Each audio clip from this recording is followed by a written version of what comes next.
va travailler sur les énergies dans un problème de mécanique. On choisit un axe vertical ascendant vers le haut et une énergie potentielle de pesanteur nulle à l'origine. On a la trajectoire d'un ballon qui est une trajectoire parabolique avec la masse du ballon 620 grammes et G, l'intensité de la pesanteur, qui est égale à 9,81 mètres par seconde au carré. On nous dit que la ligne de but se situe à 11 mètres de l'origine, du point de pénalty, donc on l'a sur les courbes aussi. On nous demande tout d'abord d'identifier chaque courbe avec l'énergie correspondante. Ensuite, grâce aux courbes, on demande de trouver la vitesse VA et la hauteur HA du ballon au passage de la ligne des buts, c'est-à-dire à ce point à 11 mètres du point origine. Que peut-on dire de l'énergie mécanique? Et considérant ZA, l'altitude au moment de passer les buts égale à 2,07 mètres, et V0, la vitesse initiale égale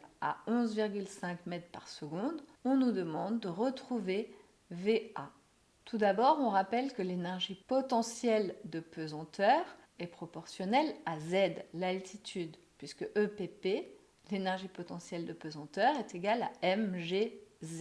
Donc puisque l'altitude du ballon va monter et descendre, on cherche la courbe qui suit la trajectoire parabolique du ballon et cette courbe rouge correspond à l'énergie potentielle de pesanteur. L'énergie cinétique a pour expression 1/2 de m fois v au carré. On sait que la vitesse du ballon est plus importante initialement, puis va diminuer à mesure que le ballon monte pour ensuite accélérer lorsque le ballon redescend. Donc on cherche une courbe qui va commencer assez haut, diminuer, puis remonter. Donc on identifie l'énergie cinétique comme la courbe 2. Enfin, l'énergie mécanique, c'est la somme des énergies cinétiques et potentielles, et on identifie la courbe 1, la courbe bleue, comme étant l'énergie mécanique. On nous demande grâce aux courbes de trouver la vitesse VA lorsqu'on est à 11 mètres. Si on observe l'énergie cinétique, 1/2 de m fois v au carré,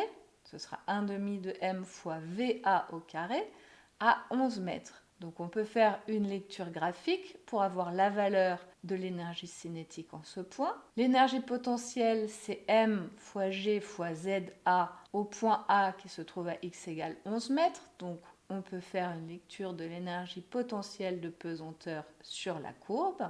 Et par lecture graphique, énergie potentielle de pesanteur égale 12,5 joules égale mg fois za. On en déduit ZA, on remplace avec la masse convertie en kilogrammes et on trouve une altitude de 2,1 mètres au moment de passer la ligne de but. Pour l'énergie cinétique, la lecture graphique nous donne 28 joules. 1/2 de m fois v au carré égale 28 joules. On cherche VA en remplaçant et en mettant de la même façon la masse en kilogrammes. On trouve 9,5 mètres par seconde. On observe sur le graphique que l'énergie mécanique est conservée et effectivement l'énergie mécanique est conservée lorsque le système n'est soumis qu'à des forces conservatives. En l'occurrence, le ballon, notre système, n'est soumis qu'au poids qui est une force conservative. On a négligé les frottements et donc on a l'énergie mécanique à l'origine qui est égale à l'énergie mécanique au point A.